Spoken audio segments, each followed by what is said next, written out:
नमस्कार दोस्तों, मैं कुलदीप कुमार के सर यूथ पाठशाला ऐप और संकुल मार्गदर्शन पर आप सभी का बहुत बहुत स्वागत करता हूं। एक नए बिंदु के साथ, एक नए कड़ी के साथ और एक नए टेस्ट के साथ। तो जैसा कि आप जानते हैं, हमारी एक टेस्ट श्रृंखला चल रही है वरिष्ठ अध्यापक हिंदी के लिए। वैसे तो ये हिंदी साहित्य के इतिहास से संबंधित है। नेट, स्लेट, जीआरएफ या फिर वरिष्ठ अध्यापक, व्याख्याता या असिस्टेंट प्रोफेसर वगैरह सभी की तैयारी करने वाले या हिंदी साहित्य से संबंधित टीजीटी, पीजीटी इत्यादि किसी भी विषय से संबंधित तैयारी करने वाले विद्यार्थी इस टेस्ट का लाभ उठा सकते हैं। तो जैसा कि हमारी श्रृंखला चल रही थी, द्विवेदी युग का हम टेस्ट ले रहे थे। तो द्विवेदी युग में 1 से 25 प्रश्नों का जो टेस्ट है वो पहले हो चुका है। ठीक है, अभी हम 26 से 50 तक के प्रश्नों का टेस्ट लेने जा रहे हैं। तो हमारे पास 26 नंबर जो प्रश्न है वो क्या है? वो ये है कि भारत भारती का प्रकाशन वर्ष है। भारत भारती का प्रकाशन वर्ष क्या है? 1910 ईस्वी, 1912 ईस्वी, 1929 या 1936 ईस्वी। तो भारत भारती का प्रकाशन वर्ष क्या है? 1912 ईस्वी। भारत भारती का प्रकाशन वर्ष क्या है? 1912 ईस्वी। भारत भारती जो रचना है वह, उसका जो प्रारंभ है वो कब किया गया था? 1911 ईस्वी। किस दिन? राम नवमी के दिन। प्रारंभ कब हुआ था? 1911 ईस्वी में राम नवमी के दिन। और पूर्ण कब हुई थी भारत भारती? 1912 में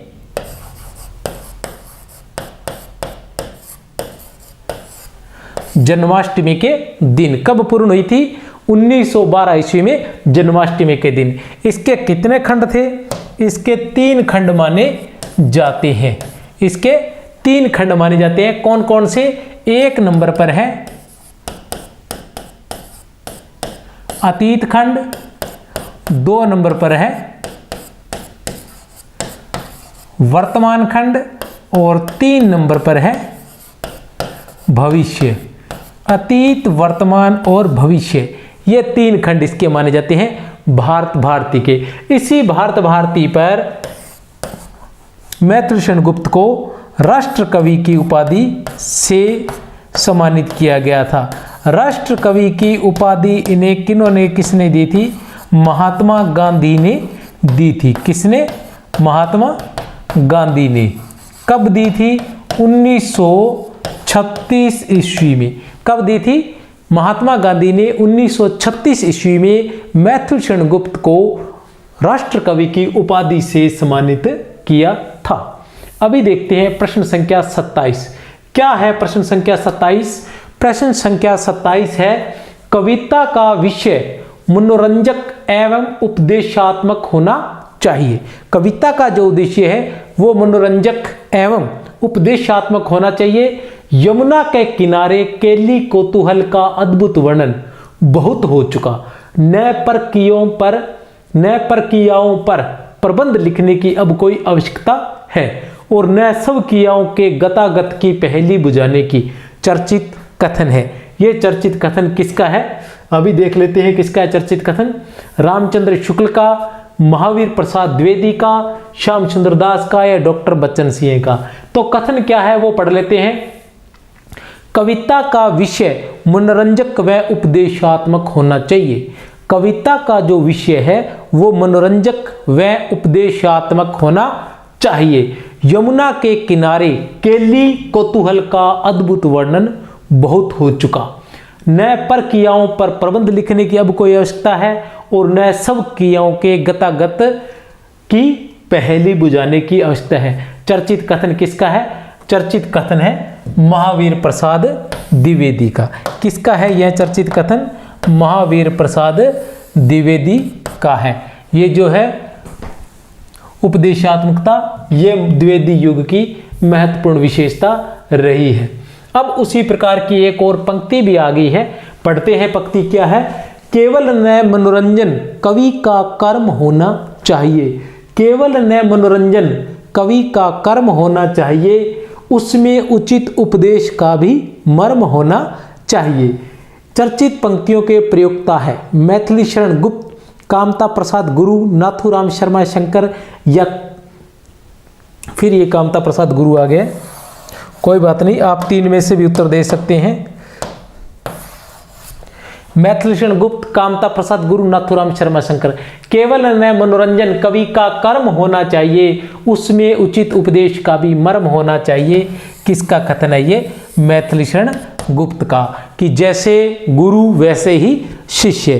क्योंकि मैथिलीशरण गुप्त किसके शिष्य थे? महावीर प्रसाद द्विवेदी के शिष्य थे। वो लिखते हैं कि महावीर का यदि उन्हें मिलता नहीं प्रसाद, महावीर का यदि उन्हें मिलता नहीं प्रसाद, तो कहने से तात्पर्य है कि महावीर का यदि मैथिलीशरण गुप्त को प्रसाद नहीं मिलता तो शायद वो इस प्रकार के कवि न बन पाते। क्योंकि वो ये भी लिखते हैं कि मेरी छोटी बड़ी सभी कविताओं को सुधार कर लिखना और पत्र के द्वारा मेरा उत्साहवर्धन करना द्विवेदी जी महाराज का ही कार्य था। तो मैथिलीशरण गुप्त के राष्ट्र कवि बनने के पीछे या एक महान कवि बनने के पीछे महावीर प्रसाद द्विवेदी का बहुत अधिक सहयोग रहा था। द्विवेदी युग के रचनाकार में उनके जन्म का असंगत क्रम छांटिए। क्या छांटना है हमें? यहाँ असंगत क्रम छांटना है। सुभद्रा कुमारी चौहान का जन्म, सोहनलाल द्विवेदी का जन्म, जगन्नाथ प्रसाद का जन्म, रामधारी सिंह दिनकर का जन्म। तो सुभद्रा कुमारी चौहान का जो जन्म है वो कब हुआ था? 1905 ईस्वी में। तो ए जो है वो असंगत है। उत्तर जो हमारा क्या है? ए। सुभद्रा कुमारी चौहान का जन्म 1905 ईस्वी में हुआ था। सोहनलाल द्विवेदी का जन्म भी 1905 ईस्वी में हुआ था। जगन्नाथ प्रसाद का जन्म 1907 ईस्वी में हुआ था। रामधारी सिंह दिनकर का जन्म 1908 ईस्वी में हुआ था। ये बाकी सभी सही है। सुभद्रा कुमारी चौहान जो महादेवी वर्मा के साथ ही पढ़ती थी और महादेवी वर्मा से 2 साल ये बड़े थे। महादेवी वर्मा का जन्म 1907 ईस्वी में हुआ है। ये दोनों साथ ही कविताएं पढ़ती थी और एक ही छात्रावास में दोनों रहती थी। उसके बाद आता है प्रश्न संख्या 30। क्या है प्रश्न संख्या 30? कि प्रणय मूलक व्यक्ति काव्य धारा के कवि हैं। प्रणय मूलक व्यक्ति काव्य धारा के कवि हैं। कौन है? हरिवंश राय बच्चन है, नरेंद्र शर्मा है, रामेश्वर शुक्ल अंचल है, या फिर उपयुक्त सभी है। कौन है प्रणय मूलक व्यक्ति काव्य धारा के कवि? तो प्रणय मूलक व्यक्ति काव्य धारा के उपयुक्त सभी है। हरिवंश राय बच्चन जो है इन्हें हालावाद का जनक भी कहा जाता है। क्या? हालावाद का जनक भी कहा जाता है। किन्हें कहा जाता है हालावाद का जनक? हरिवंश राय बच्चन को। इसके साथ साथ हरिवंश राय बच्चन को क्षय रोमांस का कवि भी कहा जाता है। क्या कहा जाता है? क्षय रोमांस का कवि भी इन्हें कहा जाता है। इसके साथ साथ हरिवंश राय बच्चन को जनता का कवि भी कहा जाता है। क्या कहा जाता है? जनता का कवि भी कहा जाता है। किसको? हरिवंश राय बच्चन को। इसी तरह हमारे पास आते हैं रामेश्वर शुक्ल अंचल। रामेश्वर शुक्ल अंचल को मांसलवाद का, साहित्य में मांसलवाद का जनक कहा जाता है। मांसलवाद का जनक कहा जाता है। किनको? रामेश्वर शुक्ल अंचल को। इसके साथ साथ रामेश्वर शुक्ल अंचल को प्रेम और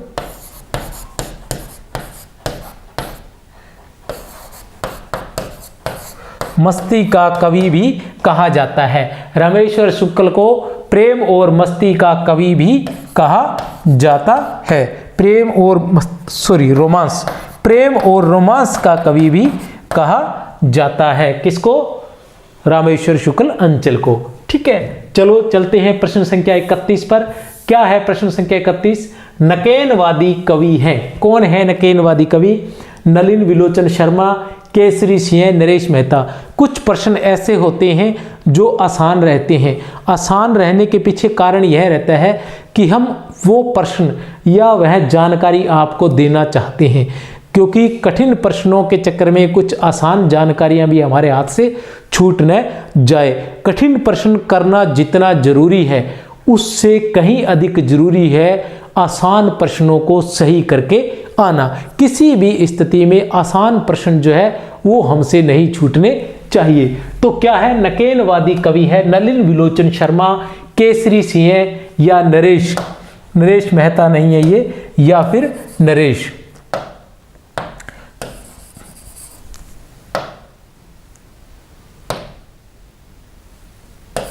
या फिर नरेश। कौन है? तो उत्तर है उपर्युक्त सभी। उपर्युक्त सभी नकेनवादी कवि थे। इनको नकेनवादी कवि किसी ने नहीं कहा था, इन्होंने अपने आप ही 3 लोगों ने मिलकर अपना नाम नकेनवादी कवि रख लिया। न से तात्पर्य नलिन विलोचन, और के से तात्पर्य केसरी सिंह है, और न से तात्पर्य नरेश। ये केसरी कुमार भी हो सकता है सिंह के स्थान पर, ठीक है। तो ये थोड़ा बहुत फेरबदल भी हो सकता है, ठीक है। नकेनवादी कवि जो थे वो प्रयोगवाद के साथ के कवि थे, और ये अपने आप को क्या कहते थे? जो अज्ञ का ग्रुप था या अज्ञ का जो समूह था, अज्ञ का जो दल था, उसको तो ये क्या कहते थे? प्रयोगशील कवि कहते थे। क्या कहते थे? प्रयोगशील कवि कहते थे। किसके? अज्ञ के समूह को या अज्ञ के दल को। और अपने आप को ये क्या मानते थे? प्रयोगवादी कवि मानते थे। नकेनवादी कवि जो थे वो अपने आप को प्रयोगवादी कवि मानते थे। अब चलते हैं आगे। प्रश्न संख्या 32। क्या है प्रश्न संख्या 32? प्रश्न संख्या 32 ये है कि काशी नागरी प्रचारणी सभा, काशी नागरी प्रचारणी सभा की स्थापना कब हुई थी? 16 जुलाई 1893 ईस्वी। ए या फिर बे या फिर से या फिर द, कब हुई थी? ये मैं जो है ये बोल इसलिए नहीं रहा हूं क्योंकि मतलब बोलने से कुछ विद्यार्थियों ने मुझे लिखा या कहा कि सर आप जब बोलते हैं तो थोड़ा सा हमें वही याद हो जाता है उनमें से एक, इसलिए ये आपको स्पष्ट दिखाई दे रहा है तो आप स्वयं इसको देख सकते हैं। मैं ये बोलने वाला नहीं हूँ, ए बै सैद ही बोलने वाला हूँ। मैं सिर्फ उत्तर बोलूँगा कि काशी नागरी प्रचारणी सभा की स्थापना कब हुई थी? 16 जुलाई 1893 ईस्वी में हुई थी। काशी नागरी प्रचारणी सभा की स्थापना कब हुई थी? 16 जुलाई 1893 में हुई थी। इसके प्रारंभिक सदस्य जो इसकी स्थापना करने वाले थे वो कौन थे? 1 नंबर पर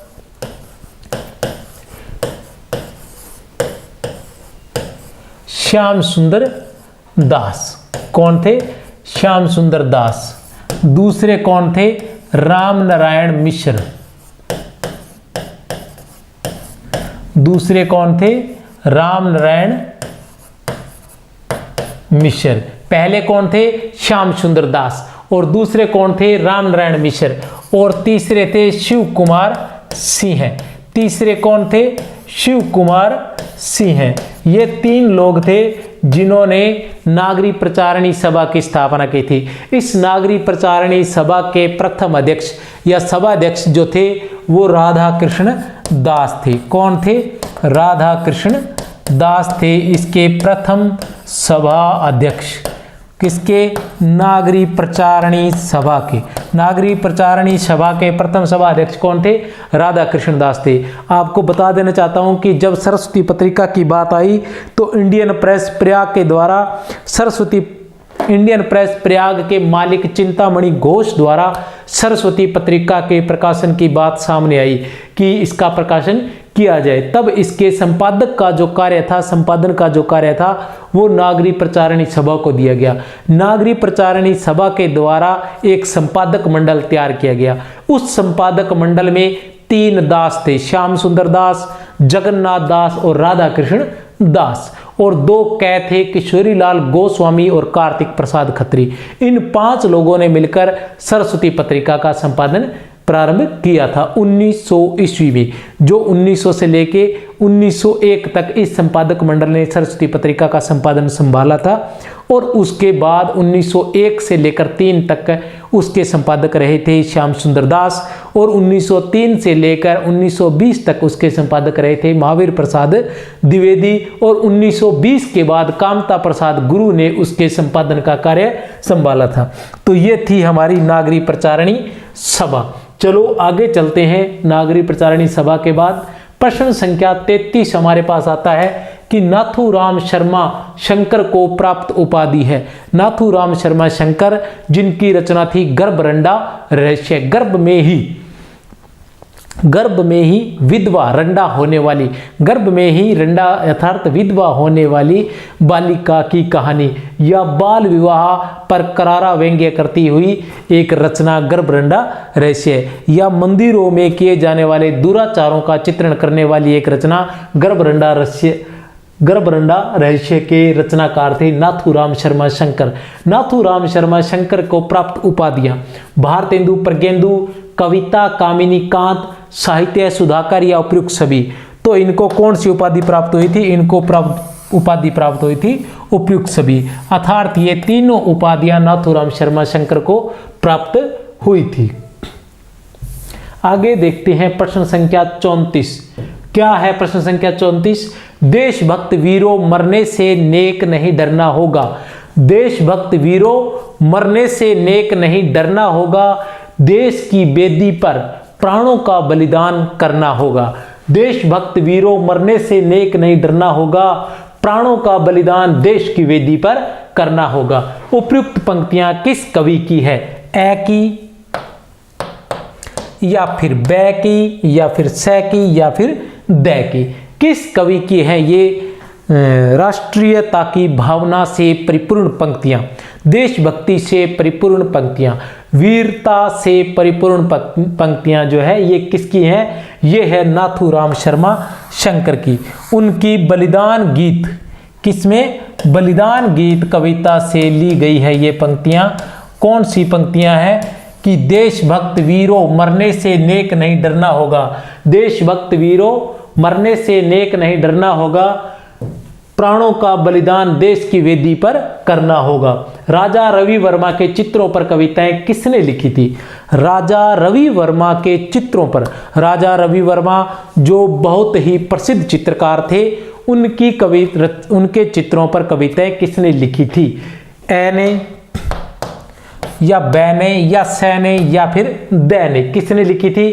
तो बै ने लिखी थी, नाथूराम शर्मा शंकर ने। किसने लिखी थी? नाथूराम शर्मा शंकर ने राजा रवि वर्मा के चित्रों पर कविताएं लिखी थी। प्रश्न संख्या 36। क्या है प्रश्न संख्या 36? 1903 ईस्वी में सरस्वती पत्रिका में प्रकाशित 11 वर्ष का समय, कौन सी रचना है ये? 11 वर्ष का समय, ठीक है ना। ऊपर देखो प्रश्न में ही प्रश्न बन जाते हैं कि 11 वर्ष का समय की रचना कब हुई थी? 1903 ईस्वी में। एक प्रश्न, 11 वर्ष का समय की रचना कब हुई थी? 1903 ईस्वी में। 1903 ईस्वी में 11 वर्ष का समय 1903 ईस्वी में किस पत्रिका में प्रकाशित हुई थी?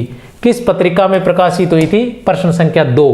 प्रश्न संख्या 3 ये बनता है कि 11 वर्ष का समय कहानी के लेखक कौन थे?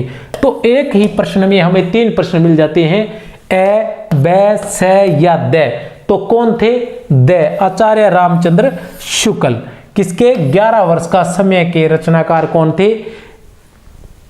आचार्य रामचंद्र शुक्ल। एक प्रश्न और मिलता है कि आचार्य रामचंद्र शुक्ल द्वारा रचित 11 वर्ष का समय किस विधा की रचना है?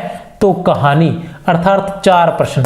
एक ही प्रश्न में हम 4 प्रश्नों को ढूंढ सकते हैं अगर हम ध्यान से पढ़ें प्रश्न को। तो अतः जब भी पढ़ने बैठो तो ध्यान का जरूर ध्यान रखें, क्योंकि ध्यान में नहीं रहा तो ध्यान बड़ा मुश्किल में आ जाएगा। देखते हैं आगे। महिला मोद और साहित्यालाप के रचनाकार है। महिला मोद और साहित्यालाप के रचनाकार है। कौन है महिला मोद और साहित्यालाप? कौन सी रचनाएं हैं? महिला मोद और साहित्यालाप, इसके रचनाकार कौन है? ए है, बै है, सै है या दै है? आप देख सकते हैं कौन है इसके रचनाकार? ए, बै, सै या दै? तो कौन है इसके रचनाकार? दै है। कौन है दै पे? दै पे है महावीर प्रसाद द्विवेदी। कौन है? महावीर प्रसाद द्विवेदी। कौन सी रचना है? महिला मोद और साहित्यालाप। महावीर प्रसाद द्विवेदी के निबंधों को बातों का संग्रह की संज्ञा किसने दी थी? महावीर प्रसाद द्विवेदी के निबंधों को बातों का संग्रह की संज्ञा किसने दी थी? ए ने, बै ने, सै ने या फिर दै ने? ये ए, बै, सै और दै, ए, बै, सै और दै का चक्कर अगर हमारे समझ में आ जाता है, इसका गणित अगर हम समझ लेते हैं, तो भविष्य में हमें उस दौर से गुजरना नहीं पड़ेगा जिस दौर से कुछ लोग गुजर चुके हैं कि घर लौट बहुत रोए माँ बाप अकेले में। घर लौट बहुत रोए माँ बाप अकेले में, मिट्टी के खिलौने भी सस्ते न थे मेले में। तो इस दौर से गुजरना न पड़े इसलिए हम मेहनत करते हैं कि ए बै से और दै के चक्कर को समझ जाएं। तो कौन है? महावीर प्रसाद द्विवेदी के निबंधों को बातों का संग्रह किसने कहा था? महावीर प्रसाद द्विवेदी के निबंधों को बातों का संग्रह किसने कह दिया? उन्होंने कहा था कि इनके निबंध ऐसे लगते हैं जैसे कोई बातें कर रहा हो, बहुत सारी बातों का संग्रह किया गया। किसने कहा था? आचार्य रामचंद्र शुक्ल ने महावीर प्रसाद द्विवेदी को। तो ऐसे कहते हैं शेर को सवा शेर का, शेर का सवा शेर से टकराना। कवि सम्राट, बहुत अच्छी बात है, कवि सम्राट के नाम से जाने जाते हैं। कवि सम्राट के नाम से जाने जाते हैं। आप बता सकते हैं कि कवि सम्राट के नाम से कौन जाने जाते हैं? ए, बै, से और या फिर द, कौन जाने जाते हैं कवि सम्राट के नाम से? तो बता देना चाहता हूं कि कवि सम्राट के नाम से बै जाने जाते हैं अयोध्या सिंह उपाध्याय। अयोध्या सिंह उपाध्याय जिनका 1914 ईस्वी में प्रकाशित प्रिय प्रवास खड़ी बोली का प्रथम महाकाव्य कहलाता है। 1914 ईस्वी में प्रकाशित प्रिय प्रवास खड़ी बोली का प्रथम महाकाव्य कहलाता है। प्रश्न संख्या 40, किशोरीलाल गोस्वामी की किस कहानी की रचना शेक्सपियर के टेम्पेस्ट के नाटक? बहुत सारे प्रश्न आते हैं यहाँ। शेक्सपियर के टेम्पेस्ट नाटक के आधार पर की गई है। किशोरीलाल गोस्वामी की किस कहानी की रचना? ए, बै, से या फिर द? ए, बै, से या फिर द? तो से। इंदुमती, इंदुमती की जो रचना है वो किसके आधार पर की गई थी? शेक्सपियर के टेम्पेस्ट नाटक के आधार पर। किस पर की गई थी? तो सबसे पहले प्रश्न संख्या 1 हमारे पास बन जाता है, यह है प्रश्न संख्या 1। प्रश्न संख्या 2 बनता है कि इंदुमती रचना, इंदुमती कहानी के रचनाकार हैं किशोरीलाल गोस्वामी। प्रश्न संख्या 2। प्रश्न संख्या 3 यह है कि इंदुमती किस विधा की रचना है? कहानी। प्रश्न संख्या 3 फिर आता है कि इंदुमती टेम्पेस्ट नाटक के आधार पर रचित है। इंदुमती कहानी जो है वो टेम्पेस्ट नाटक के आधार पर रचित है। टेम्पेस्ट नाटक किसका था? शेक्सपियर का। 4, इंदुमती कहानी जो है शेक्सपियर के किस नाटक के आधार पर रचित है? प्रश्न संख्या 5। तो एक ही प्रश्न में हमारे पास ये कितने प्रश्न बन जाते हैं? 5 प्रश्न बन जाते हैं। इसके अलावा भी आप अगर प्रश्नों की संख्या गिनना चाहो तो चुड़ैल किसकी रचना है? 6, दुलाई वाली किसकी है? 7, सोत रचना किसकी है? 8। इस तरह से आप एक ही प्रश्न में इतने सारे प्रश्नों को ढूंढ सकते हैं, याद कर सकते हैं अगर आप चाहें तो। यदि द्विवेदी न उठ खड़े होते, यदि द्विवेदी न उठ खड़े होते, हाँ उसी के बारे में थोड़ा सा और बता देना चाहता हूं। मुझे डर है कि कहीं प्रश्न वही प्रश्न आगे ना आ जाए। इंदुमती जो कहानी थी वो कब, इंदुमती कहानी जो थी, इंदुमती कहानी जो थी वो 1900 ईस्वी में कब सरस्वती पत्रिका में प्रकाशित हुई थी? सरस्वती पत्रिका में प्रकाशित हुई थी। क्यों प्रकाशित हुई थी? क्योंकि जब मालिक हो सरस्वती पत्रिका के तो फिर एक आधी कविता छपवानी बन ही जाती है। किशोरीलाल गोस्वामी जो थे वो सरस्वती पत्रिका के प्रारंभिक संपादकों में से एक थे, इसलिए सबसे पहले उन्होंने पहले अंक में अपनी एक कहानी को ही छपवा दिया। ये फायदा तो उन्होंने उठवा लिया। यदि द्विवेदी न उठ खड़े होते, यदि द्विवेदी न उठ खड़े होते, क्या कह रहे हैं कि यदि द्विवेदी न उठ खड़े होते तो जैसी अव्यवस्थित व्याकरण विरुद्ध और ऊट पटांग भाषा चारों ओर दिखाई पड़ती थी उसकी परंपरा जल्दी न रुकती। उपयुक्त कथन किस आलोचक का है? राय देवी प्रसाद पूर्ण ए का है या बै का है या से का है या दे का है? किसका है? दे का। दे पर क्या है? आचार्य रामचंद्र शुक्ल। आचार्य रामचंद्र शुक्ल क्या लिखते हैं? आचार्य रामचंद्र शुक्ल कहते हैं कि यदि द्विवेदी न उठ खड़े होते तो जैसी अव्यवस्थित व्याकरण विरुद्ध और ऊट पटांग भाषा चारों ओर दिखाई पड़ती थी उसकी परंपरा जल्दी न रुकती। ऐसी ऊटपटांग भाषा को रोकने वाले थे महावीर प्रसाद द्विवेदी, द्विवेदी जी महाराज। प्रश्न संख्या, जिन्हें राहुल सांकृत्यायन ने चतुर्माली की संज्ञा दी थी, किन्हें? महावीर प्रसाद द्विवेदी को। किसने? राहुल सांकृत्यायन ने। कौन सी संज्ञा दी थी? चतुर्माली की। साहित्य ज्ञान राशि का संचित कोश है, यह किसने कह दिया? साहित्य ज्ञान राशि का संचित कोश है।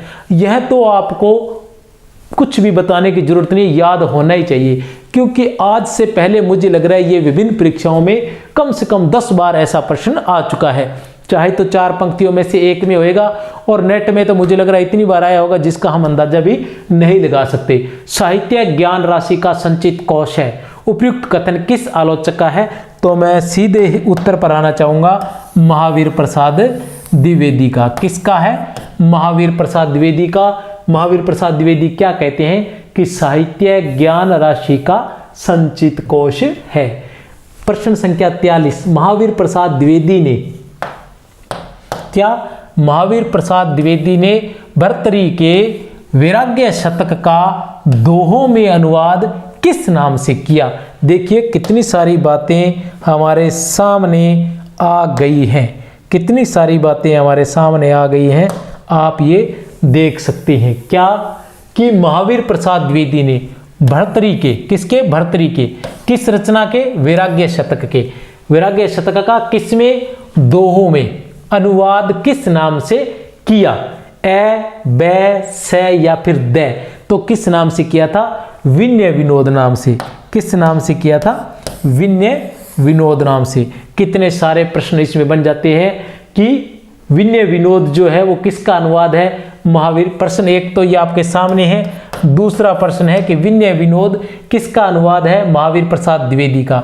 तीसरा है कि विनय विनोद जो है वो भर्तृहरि की किस रचना पर लिखा गया था, अनुवाद किया गया था? 3 नंबर प्रश्न, ठीक है ना। और तीसरा आता है कि वैराग्य शतक जो है वो किसकी रचना है? भर्तृहरि की। 4 नंबर प्रश्न। और जो वैराग्य शतक का अनुवाद विनय विनोद नाम से किया गया था वो किस में किया गया था? दोहों में किया गया था। 5 प्रश्न। इस तरह से आप लोग एक प्रश्न में 5 प्रश्न, इसे कहते हैं सोने पर सुहागा। रसिक वाटिका, ठीक है, नाम की पत्रिका किसने चलाई थी? रसिक वाटिका नाम की पत्रिका किसने चलाई थी? ये प्रश्न रिपीट हो चुका है, तो आपके पास एक तरह से ये बोनस ही है, आप आराम से, और अगर फिर भी आपको नहीं आया है तो बड़े ही अफसोस की बात है, आपको द्विवेदी युग फिर से करने की आवश्यकता है। रसिक वाटिका नाम की पत्रिका किसने चलाई थी? राय देवी प्रसाद पूर्ण ने। किसने? राय देवी प्रसाद पूर्ण ने। इन्होंने रसिक समाज की स्थापना भी की थी। न केवल इन्होंने रसिक वाटिका नाम की पत्रिका चलाई बल्कि एक रसिक समाज की स्थापना भी की थी। ये जो राय देवी प्रसाद पूर्ण है ये अपने आप में पूर्ण होने का प्रयास कर रहे थे। बड़े ही रसिक व्यक्ति लगे जो बार बार रसिक समाज की स्थापना कर रहे हैं। वियोगी हरि को उनकी किस रचना पर प्रयाग हिंदी साहित्य सम्मेलन? वियोगी हरि कौन है हमारे सामने? ये है वियोगी हरि जी को उनकी किस रचना पर प्रयाग हिंदी साहित्य सम्मेलन? प्रयाग हिंदी साहित्य सम्मेलन। ये जो प्रयाग हिंदी साहित्य सम्मेलन है, हिंदी साहित्य सम्मेलन है, इसकी स्थापना भी उसी नागरी प्रचारणी सभा द्वारा की गई थी और पूरा प्रचार प्रसार का जो कार्य था वो साहित्य सम्मेलन को ही दिया गया था। द्वारा 1200 रुपये का, कितने रुपए का? ओहो हो, ये बड़ा भयंकर पुरस्कार, 1200 रुपये का पुरस्कार किसको, किस रचना पर मिला था? वियोगी हरि जी को। देखिए ए, बै, से या फिर द, कौन सी रचना पर? वियोगी हरि की वीर सतसई पर। किस रचना पर? वीर सतसई पर। कितने रुपयों का पुरस्कार मिला था? 1200 रुपयों का। किसके द्वारा दिया गया था? हिंदी साहित्य सम्मेलन के द्वारा, हिंदी साहित्य सम्मेलन द्वारा।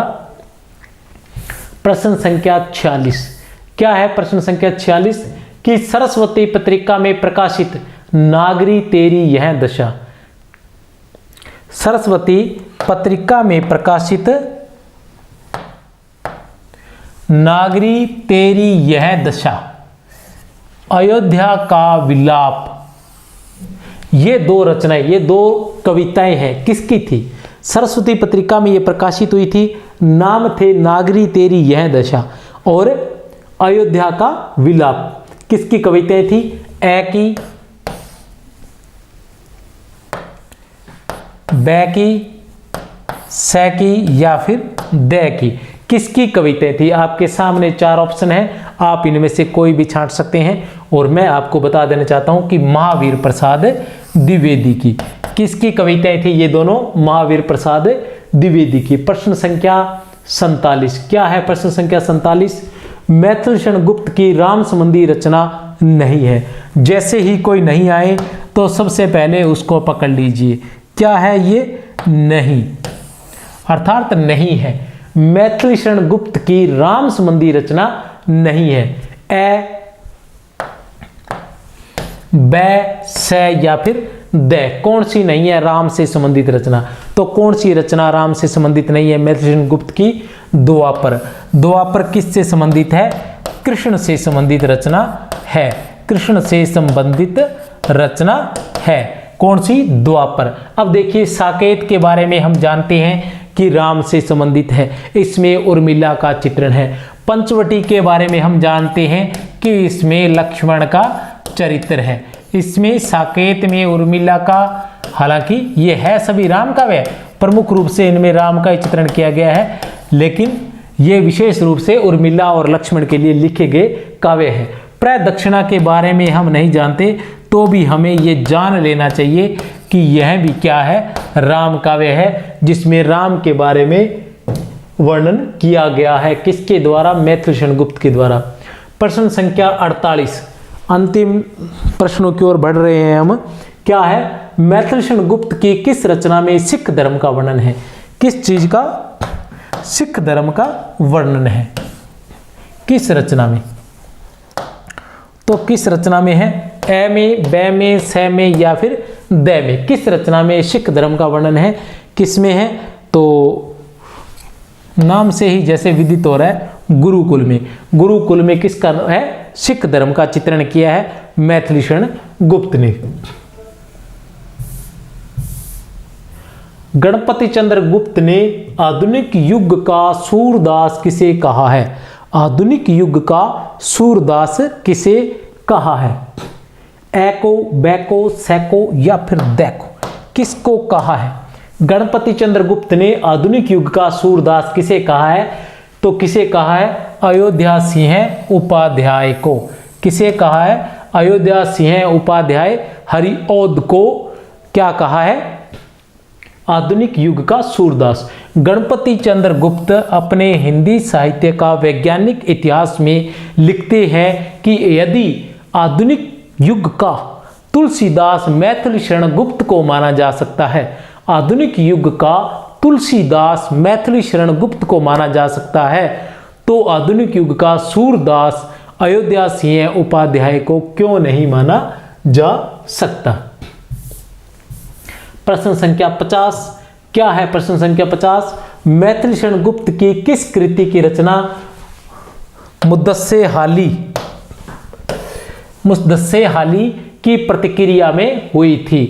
की प्रतिक्रिया में हुई थी।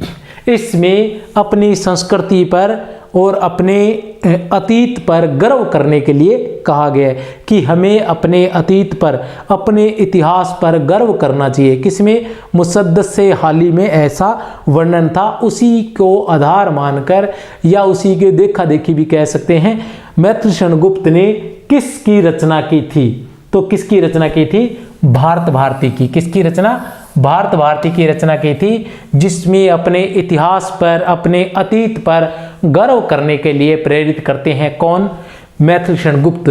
और ऐसा प्रेरित करते हैं नौजवानों को, युवाओं को, कि आप लोग अपने अतीत पर गर्व करते हुए अपने देश को गुलामी की जंजीरों से मुक्त करवा सकते हैं।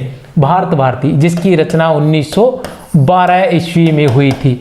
देशभक्ति से परिपूर्ण रचना, देशभक्ति से परिपूर्ण रचना जो 3 खंडों में थी, जिसमें अतीत, वर्तमान और भविष्य ये 3 खंड थे जिसमें तीनों के बारे में चित्रण किया गया है। तो इसी के साथ ये 50 प्रश्न थे हमारे द्विवेदी युग के प्रश्न। एक टेस्ट, अगर एक ही टेस्ट में द्विवेदी युग का टेस्ट ले लिया जाए तो टेस्ट काफ़ी बड़ा हो जाता है, तो थोड़ा मुश्किल हो जाता है। इसलिए हमने प्रत्येक काल को 2-2 भागों में विभाजित करते हुए उसके टेस्ट लिए हैं। तो बहुत बहुत शुभकामनाएं। आशा करता हूँ, उम्मीद करता हूँ कि आप लोगों का जो टेस्ट है वो बहुत अच्छा हुआ होगा। द्विवेदी काल आपको काफ़ी सहायता मिलेगी इनसे, और भी प्रयास करते रहेंगे। इसी के साथ जय हिंद, जय भारत, बहुत बहुत शुभकामनाएं।